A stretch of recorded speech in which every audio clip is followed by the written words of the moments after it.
Okay, so we're going to go over this quick. And this is just another way to think of all the properties that we've just learned. So let's think about this. The very first thing is that you know for sure ABCD is a parallelogram. So you already have a parallelogram. What else do you need to know to prove that it's a rhombus? Well, there's a couple of different things. You would also need to know that that parallelogram has four congruent sides. So there's one way to prove that a parallelogram is a rhombus. You could also prove that diagonals are perpendicular,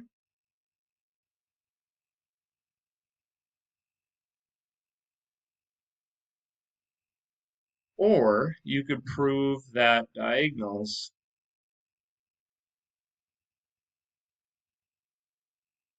bisect opposite angles. If you do any one of these three, that's making this parallelogram more specific so it turns into a rhombus. All right?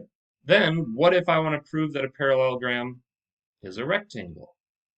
Well, you can say you have four congruent angles. That's one way. I actually really like to say that you kind of want to prove that it has four right angles, but those are basically the same thing. You get credit either way you wrote it. You could also prove that diagonals are congruent. So if you prove any one of these two, that proves that the parallelogram is more specific, which turns it into a rectangle. And then the last one, if I want to prove that a parallelogram is a square, I have to prove it is a rhombus and a rectangle.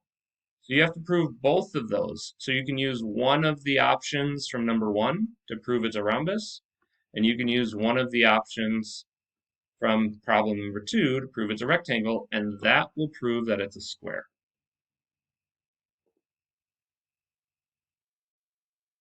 So we are going to do a lot of different chats today. I'm going to have you use the chat feature because I want to start logging your engagement. And that's going to hold us accountable in terms of just making sure we're paying attention.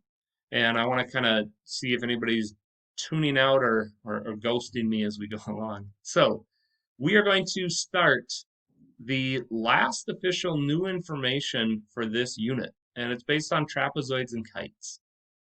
Um, we're going to look at what are some special types of quadrilaterals and how do we use their properties. And those special quadrilaterals are trapezoids and kites. Today is section 8.5.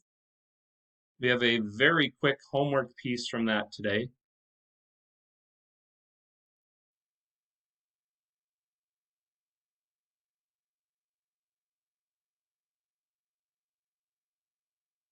Okay, so section 8.5, kites and trapezoids. You don't have to write this side down or this slide down. What I want you to do is I want you to look at these two shapes and I want you to send me a message. I'm just going to read through them as they come. What do you notice about one shape or maybe both shapes? And what's something you wonder? Okay, and think of properties. We're thinking about properties of shapes and just what's the question that comes up to your mind. So throw me a chat and I'm going to read them out as they come.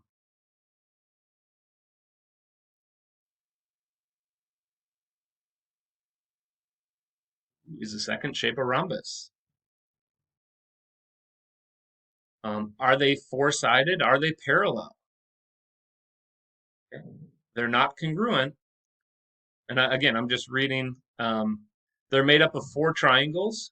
Good observation. They're both made up of four triangles. I wonder if they are similar because of that. Ooh, they're parallel. Do they have congruent angles? Can we use SOHCAHTOA? Are they perpendicular? We have four triangles.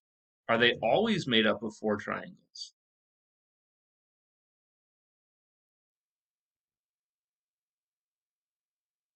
Are they parallel? Their diagonals, are they 90 degrees when they're bisected? I wonder if they're similar because they're quadrilaterals. They have 4 sides. One pair of sides are parallel for each shape. Are there any right angles? I don't know any side lengths or measures. Great. Are the diagonals bisecting?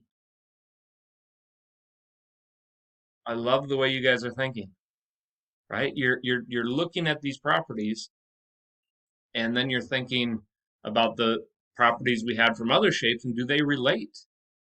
Um, does the second one have congruent or similar triangles inside of it? That's a good observation. Um, are all the triangles different? Are they parallel or are they perpendicular sides? Yeah, this is wonderful. You're already thinking about the things that we're going to address today. And that's why I kind of want to do this is I hope when you see a new shape, you're applying those questions that you just asked or those comments. And so let's go a little bit further. I will tell you officially the shape on the left is a trapezoid, and the shape on the right is a special kind of trapezoid because maybe it's the diagonals that make it special, maybe it's the legs. But the other question that I was debating whether or not I wanted to put this in here, but officially these sides are parallel, and you can see the other 2 sides are not. And we're going to give a more confirmed definition for that. Okay, and the last one that just came in, are the diagonals like the diagonals in other shapes? So great questions there. Let's actually define the 2 shapes that we just looked at. The very first one, the one on the left, was just a regular trapezoid. Well, what makes it a trapezoid? By definition, a trapezoid is a quadrilateral. So a lot of people said, ooh, it has 4 sides. I noticed that it is a quadrilateral. So it fits within this unit of quadrilaterals with exactly 1 pair of parallel sides. And that's key, right? For this to be true, a trapezoid has to have exactly 1 pair of parallel sides. And it is very obvious which sides are parallel. So if they tell you it's a trapezoid, you can conclude that which sides are parallel. Now, I drew this blue shape in here as well because a lot of students misinterpret this blue shape and they don't think it's a trapezoid, but it fits the definition perfectly, right? It has exactly 1 pair of parallel sides. Now, it may have a 90-degree angle here, and this might also, well, now we know if these lines are parallel, I've got consecutive angles on the inside. So if that's 90, this one has to be 90. Because of our theorems from Unit 2, consecutive interior angles are supplementary.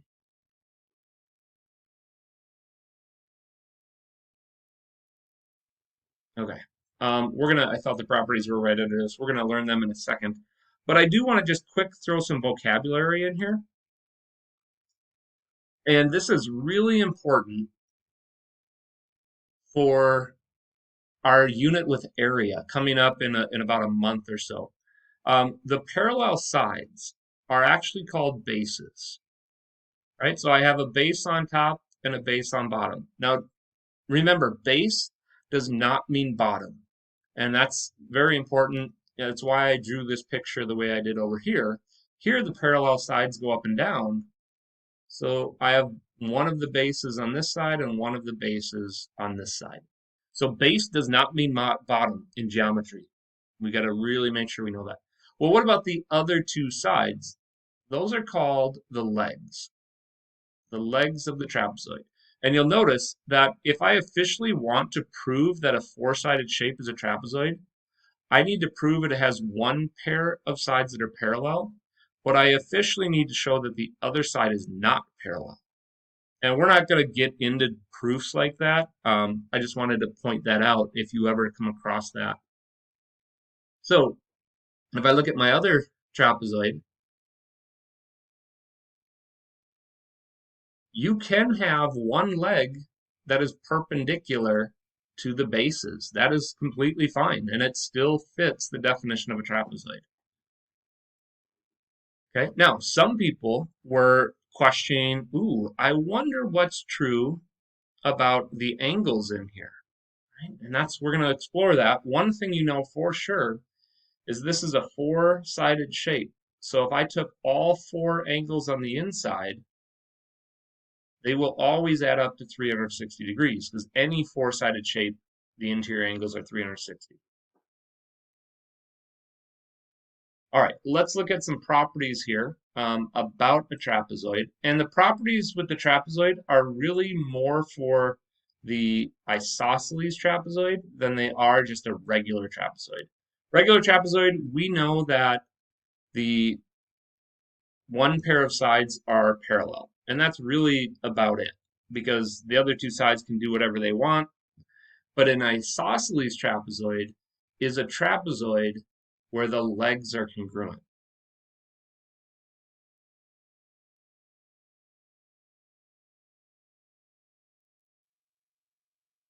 Okay? So we know that it has one pair of parallel sides because it's a trapezoid. But if we also know that the legs are congruent, that makes it a special kind of trapezoid, which is called the isosceles trapezoid. Um, you don't have to write this part. I want to just show you how my brain works a little bit.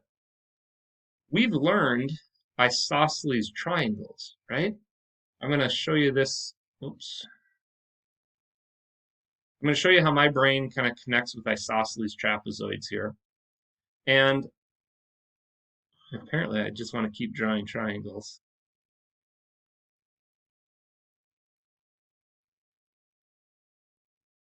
Here we go.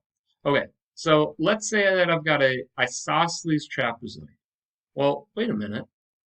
Don't we know that base angles are congruent in an isosceles trapezoid? So my question to you is, what's the difference between these two? Right? And you just kind of got to think about that. You don't have to respond. But what if I take and I just chop off the top part of this triangle? So I chop it off, but I chop it off so I'm perfectly parallel to the bottom base. Well, what that does is that creates an isosceles trapezoid. So if we know that in an isosceles triangle,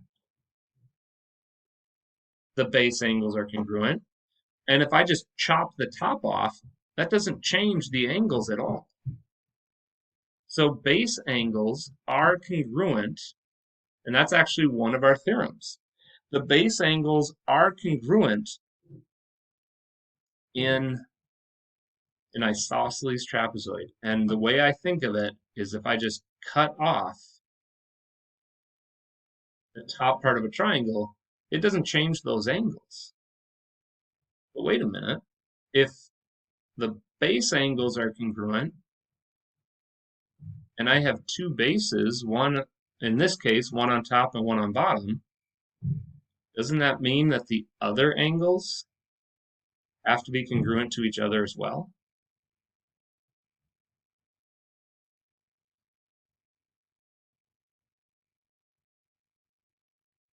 So that's our confirmation that if trapezoid is isosceles, then we can conclude that each pair of base angles are congruent.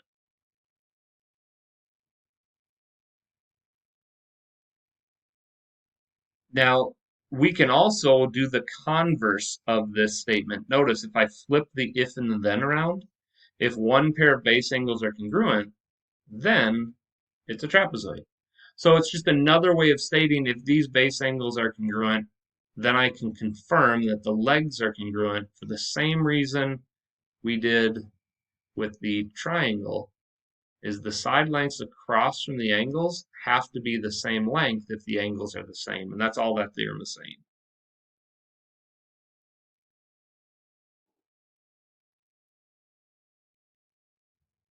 Yeah, I would write these theorems down. Yep. You don't have to write the triangle part that I just did here, but I just wanted to show you that we're making a connection to our prior knowledge with that.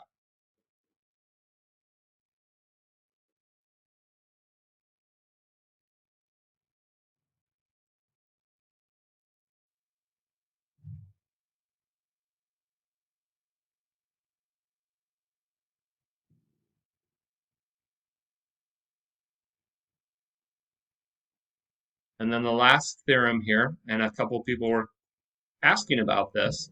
I wonder if the diagonals are something special. And we'll have a separate picture for this one. I'll move this down in just a second. But if a triangle is an isosceles triangle, then the diagonals have to be congruent. And I'll kind of show you why here in a second.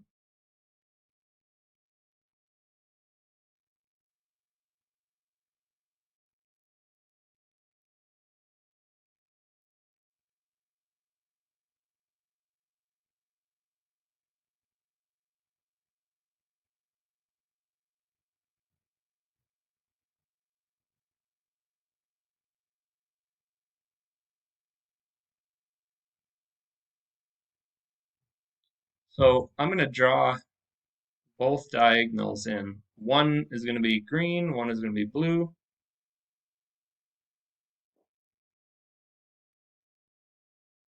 And I'll just show you a really quick visual as to why this theorem is true. We'll basically kind of visually prove it.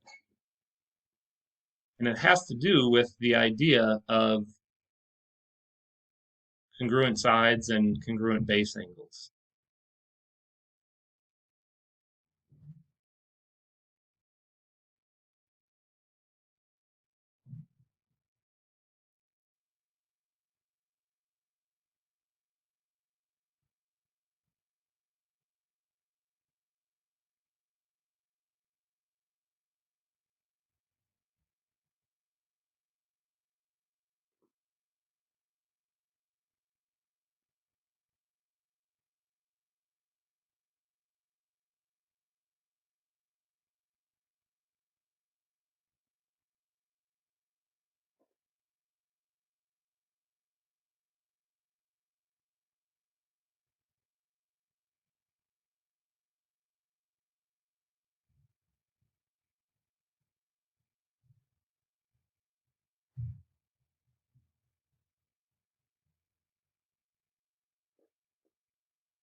Okay, so there's multiple ways to think of this. I basically have my two triangles.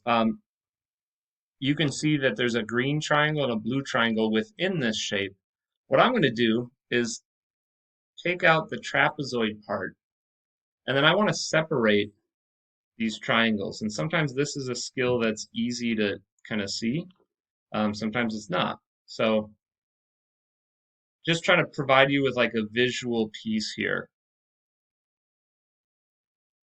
All right, so let's look at this. If a trapezoid is isosceles, then its diagonals are congruent. If the diagonals are congruent, then the trapezoid is isosceles. That's what that if means, if and only if, meaning we can flip the statement around and it's still true. So watch what happens. If I look at this bottom piece right here, they share this side, right? That is congruent. Now let's assume that all we know is it's an isosceles triangle. So this side is congruent to this side. And then the base angles are congruent. Now, if I pull this green triangle out, okay, and pull it all the way over here, I still need to mark the pieces on it, right? So this side was congruent to this side, the base was congruent to the base, and then it had this angle in common. Okay, now what if I pull the blue triangle out and I mark the exact same pieces? I just don't overlap them so it's easier to see. the blue side had this in common, it had the base angle in common, and it had this side in common. Well, wait a minute. If you look at those triangles, which a handful of people mentioned, wait a minute, don't the diagonals form triangles? And you're right, they do. And in an isosceles triangle, the base angles are the same, so that makes these two angles the same. The legs are the same, and then they share this base, which makes this blue triangle congruent to the green triangle by side angle side. And if those are congruent, look at what we can conclude. The diagonal, the blue diagonal, is congruent to the green diagonal. So we just did a visual proof showing that if diagonals are congruent in a trapezoid, then it has to be a trapezoid, or the other way around, if it's an isosceles trapezoid, then the diagonals have to be congruent. And I think being able to see the blue and the green triangle within the shape and recognize that they're similar, or excuse me, congruent, is a very important skill. Okay, and if it doesn't work, you can always do what I did right here and just draw them separately to get a better visual. So we're looking at this, and your observations are right on. And a couple of things that I really liked, I'm just going to point out, is notice this blue line. If I fold it over, it creates a triangle on the left and the triangle on the right, and those triangles are congruent, and we're going to see that in a little bit. I also noticed this one, and I think this is a big one. Angle J is congruent to angle L, and we're going to prove that or show that with this whole idea. But overall, yes, this is a kite. So let's define a kite really quick. Definitely write this part down. So what is a kite? Okay, a kite officially is a quadrilateral. So those of you that said there's 360 total degrees in it, you're right on, right? Because there's four sides. Any four-sided shape has 360 degrees to it. And it has exactly two pairs of consecutive congruent side. Remember, consecutive means next to. And that's where we have to be careful. It's pretty clear to see which sides are congruent. The small ones, those are consecutive because they're next to each other. And then the larger sides are congruent. Okay, notice opposite sides are not congruent. And that's kind of key. I would just kind of put that as a note.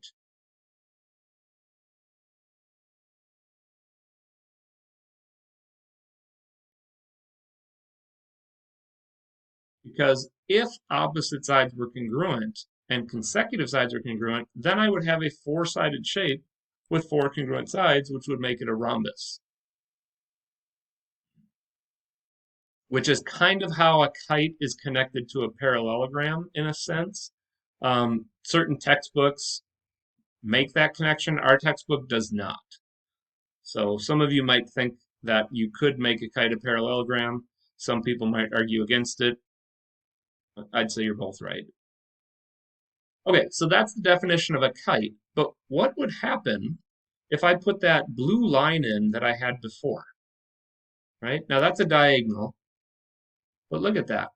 I think, Kaimel, I think you mentioned that this was the reflexive property, which makes this congruent to itself. And all of a sudden, I have two triangles, one on top, one on bottom, that are congruent by side, side, side. Well, wait a minute. If those triangles are congruent by side, side, side, doesn't that make CP-CTC means those two angles are congruent? Which is our next theorem. And the whole reason why is by side, side, side, and CP-CTC. So if a quadrilateral is a kite, then it has exactly one pair of opposite angles that are congruent. And it's always going to be the angles that are formed from the two non-congruent sides. So you can see how one tick mark matches with two. So this angle will match up with this angle. And those are the two that are congruent. You can clearly see the other two are not congruent.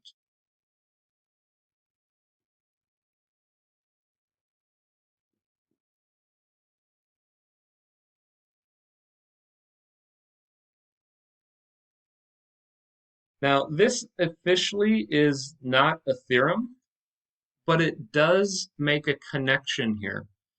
The diagonal that splits this triangle up into side, side, side also splits these angles in half because of CP/CTC. So if you wanted to say it, these two angles are bisected by this diagonal. It's not true for the other diagonal. That's why we don't write that as a theorem. But that relates to this whole CP/CTC piece, that this blue diagonal bisected this angle and this angle. And that could come up. It doesn't come up often, but I just wanted you to be aware.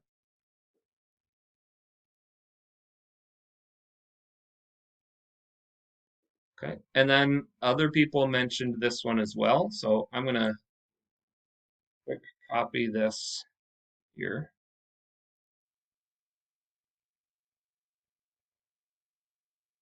And if a quadrilateral is a kite, then the diagonals that are formed are perpendicular as well. And that was a really good observation that a handful of us made.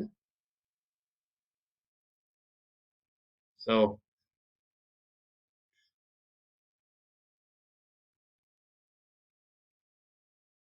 and if that's perpendicular, remember they're all perpendicular. So then the question was, do we have right triangles, right? And the answer is yeah, this triangle here and this triangle here, they were congruent because of multiple reasons, but we could take the angle and side here, and then this little piece. So you could say side angle side for this little one. You could even say side angle angle. There's multiple ways to prove that triangle 1 and 2 are congruent. And then the small triangle here, this triangle here, and this triangle here are congruent as well for similar reasons. We're not going to get into proving them all congruent, but they are congruent. Okay, so we know the definition of the kite.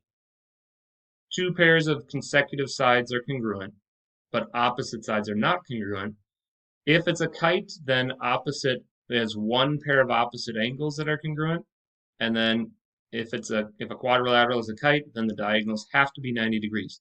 Now notice, some people had brought up the question, I wonder if we're going to use Pythagorean theorem here. Well, anytime you see a right triangle within a shape, it's fair game to use Pythagorean theorem or SOHCAHTOA, right? And we could use SOHCAHTOA to find side lengths or missing angles with the inverse SOHCAHTOA. So all that stuff is fair game. Kind of wise to be aware of that. What I would like you to do is, given the shapes provided, in problem 2, it says here's a kite. So you know all the properties that we learned before are true. And then in this shape, you can make the conclusion as to what kind of shape it is. Well, I would like you to send me a message in a couple of minutes once you solve these problems. For problem 1, say B is equal to this angle, C is equal to this one, D is equal to this one. Use the properties that we talked about today. And then same thing for example 2, use the properties and tell me what you can find X. If you can't find them or you're struggling on one of them, just let me know.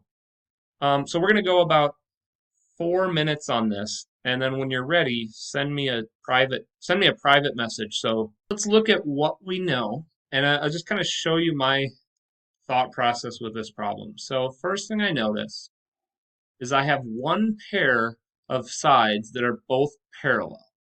So that one pair of sides says this definitely is a trapezoid. But it's a special kind of trapezoid because the legs are congruent. So now I know for sure it's an isosceles trapezoid. So what I'm going to do is I'm going to think about, okay, what do we know about isosceles trapezoids? I know that base angles are congruent. So angle A and angle D are the bases. Remember, the parallel sides are your bases. So that automatically gives this angle to be 55 degrees. But we also know that the other base angles, my computer stopped working here. Give me 1 second. It should be. There we go. Okay. So I also know that angle B and angle C are congruent, but we don't know their exact measure. There's a couple ways to do this. You could add up all of these, and you could call this x and this x and add it all up. It should always add up to 360. Or, notice, you could go back to what we learned from a couple of units ago. These two lines are parallel, and they're cut by a transversal. Consecutive interior angles have to be supplementary. So those two angles, 55 and angle B, have to add up to 180.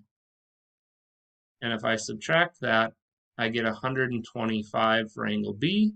And since B is 125, C has to be 125 as well. And if you add all of that together, it should add up to 360 degrees. Okay, so there's my 4 angles. All right, example 2 says that we have a kite, right? Given the kite below. So I'm going to just stop right there. And I am a big fan of just saying, all right, if it's a kite, what do I know from that word? I know that the 2 short sides are congruent and the 2 long sides are congruent, right? Now that doesn't help me because I'm dealing with angles, but I know that that's true. But then the spots where the 2 non-congruent sides come together, those angles have to be congruent. And they don't give me the other angle on purpose, right? But we know that this has to be 120.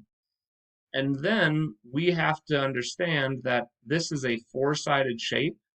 And if we did, this is a good review. We haven't done this in a long time, but remember the n minus 2 times 180?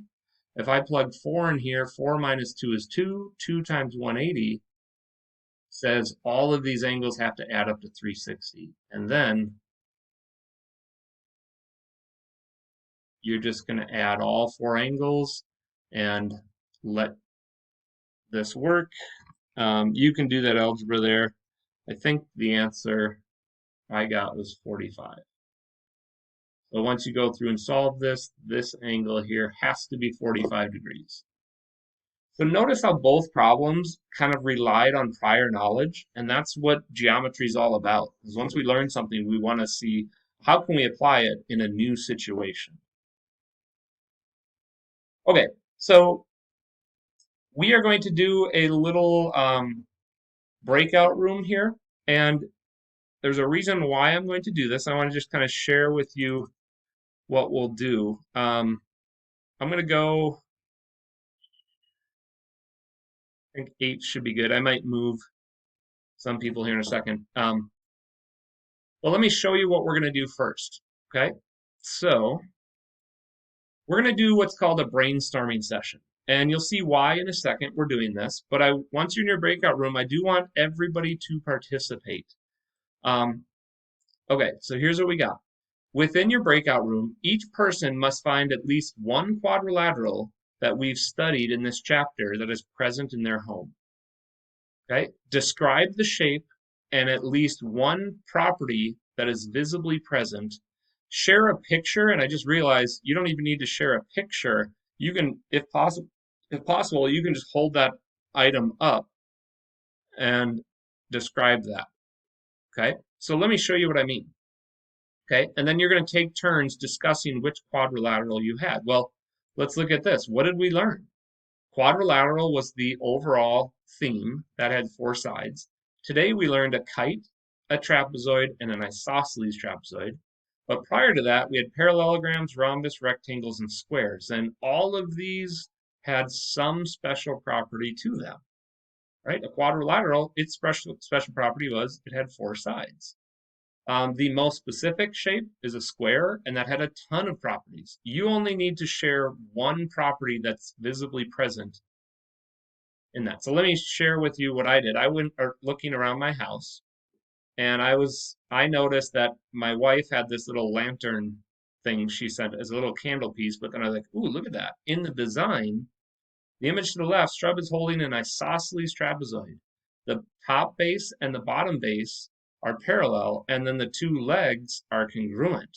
The reason for this isosceles trapezoid is it helps the design and the aesthetics of the purpose of this shape. Because if it wasn't an isosceles trapezoid, then this wouldn't be very appealing to the eye, which is the aesthetic piece. So that was the first thing I noticed. And then I was actually cleaning up after my daughter because she's a terror in a great way.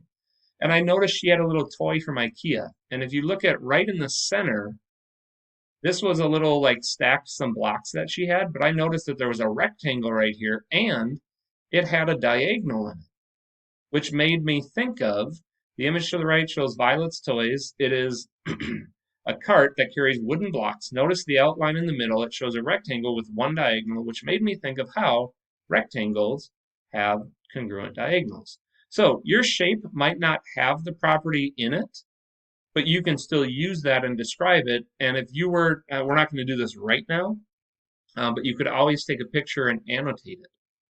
So we're going to go about 10 minutes right now. And what I'd like you to do is just look around your house, and if there's something you can grab, if not, you could describe it. And I'll put you in a breakout room, and you want to just describe what shape your object looks like and what's one property that you notice. Okay? So we're going to go about 4 people. Actually, you know what? We're going to go, I think, 3 people in each breakout room roughly. You might only have 2. But go ahead, and it will be about 10 minutes.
You guys finding your shapes?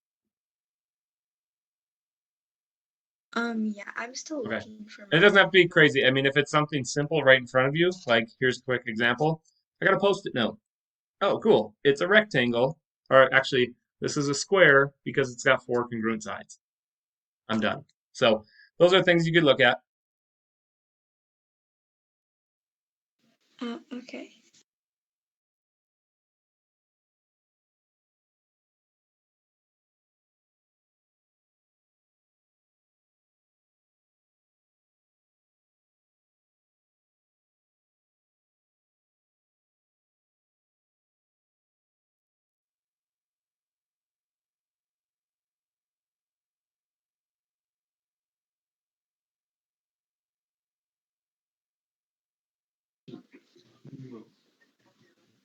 Alex has to go. I don't know if he's in.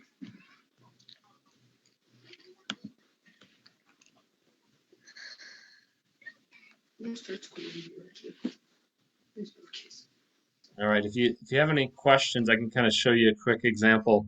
Like I have a post-it note in front of me. I could say, here's my square. It's a square because it's got 4 congruent sides and 4 right angles. And then that would be one property. So keep working.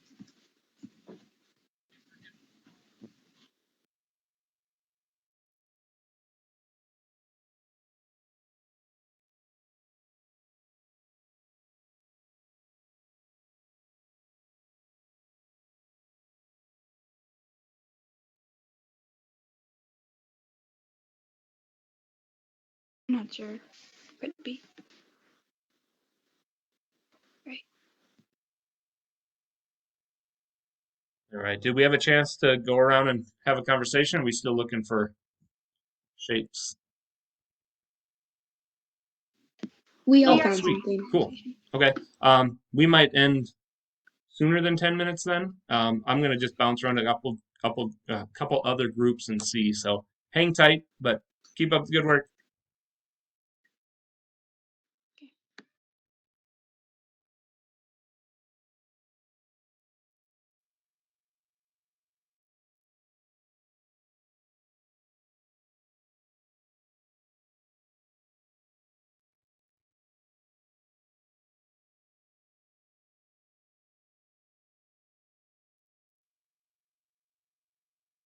Did everybody have a chance to go around? Yeah, we had some notepads, some notebooks, Kleenex box, and Oh, the nice. keyboard. Cool. It sounds like most groups are done, so we'll come back here in a couple minutes. So hang tight. Thanks a lot for your cooperation.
So you guys can go ahead and read this screen here. We'll go over it in about 30 seconds.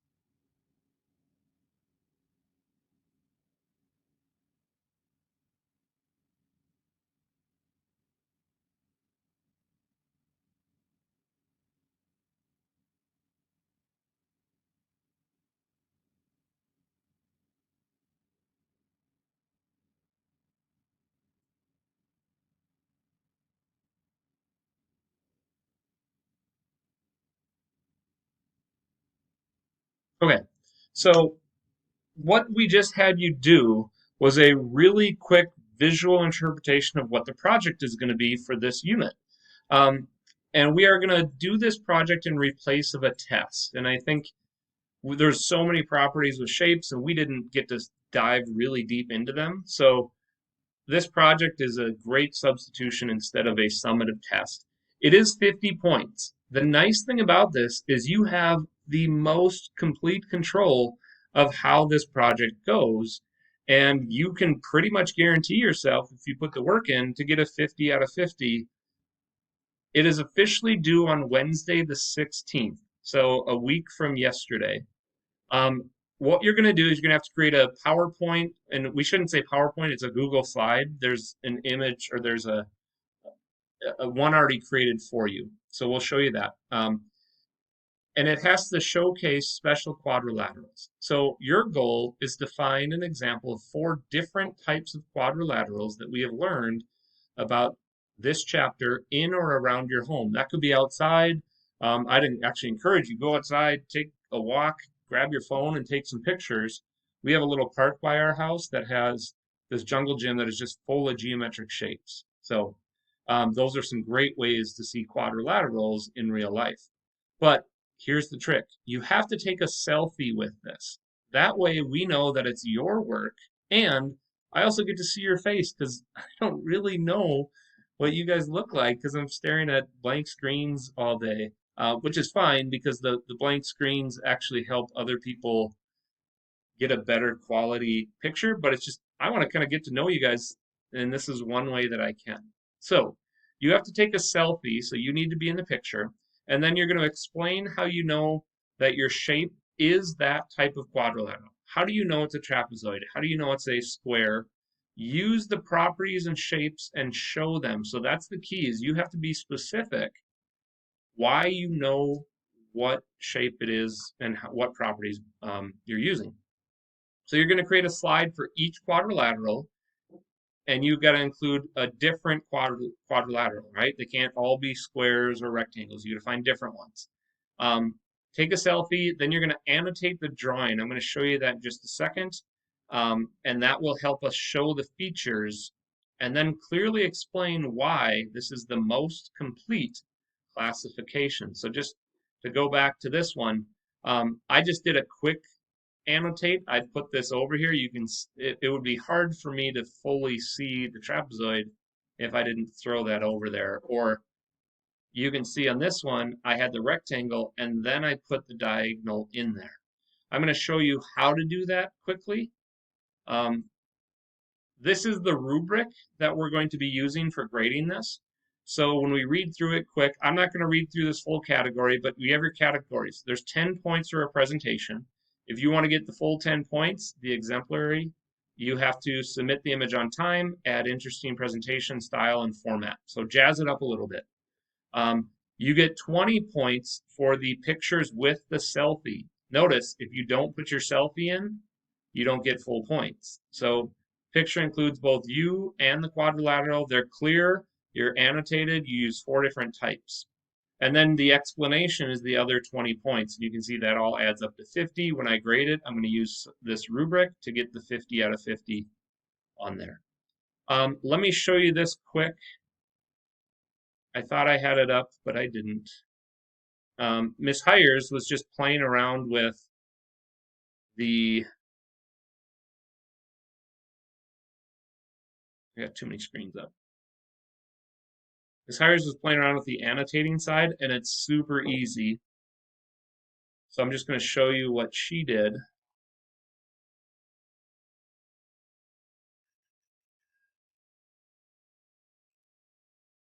And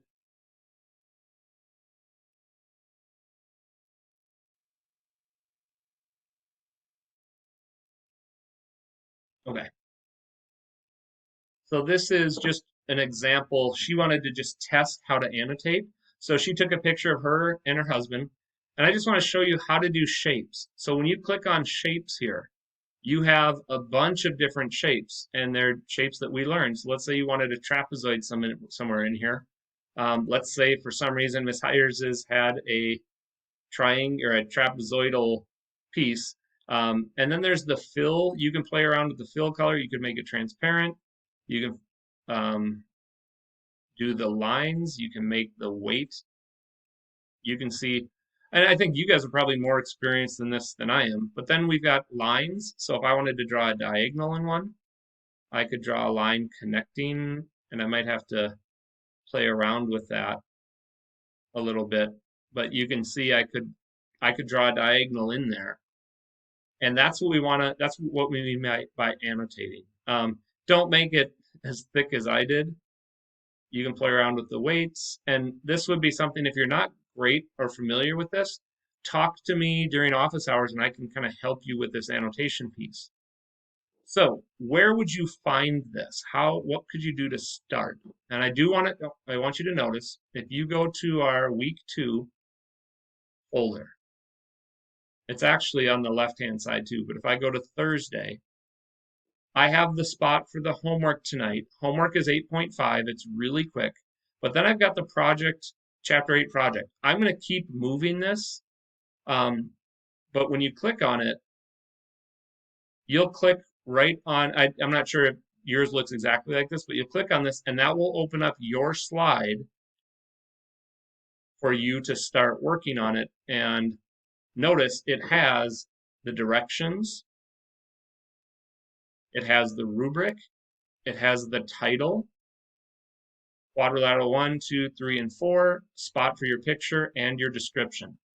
All right, so that's the project. It's not due until the 16th, but you have all the skills you could need to work on it this weekend. All right, this is the homework for tonight, 8.5. It is very quick based off of we've done a lot of these problems already. The only hint I'll say, because we really didn't go over this, but if you do 21 through 23, notice it says use the Pythagorean theorem, which is the property that the diagonals are perpendicular. So think of these as a small triangle, and you can use Pythagorean theorem to find the missing sides. And these problems look very similar to what we did before. Just remember they're kites. So if they have a missing angle, you know that there's one pair of congruent angles in a kite. And that's going to kind of help you solve these. You can always put an X here to help you solve it. All right, that's all I got. If you have any questions, we got a couple minutes. You could stick around. Otherwise, I'll be available in my office hours from 1 to 2 today. Have a great day.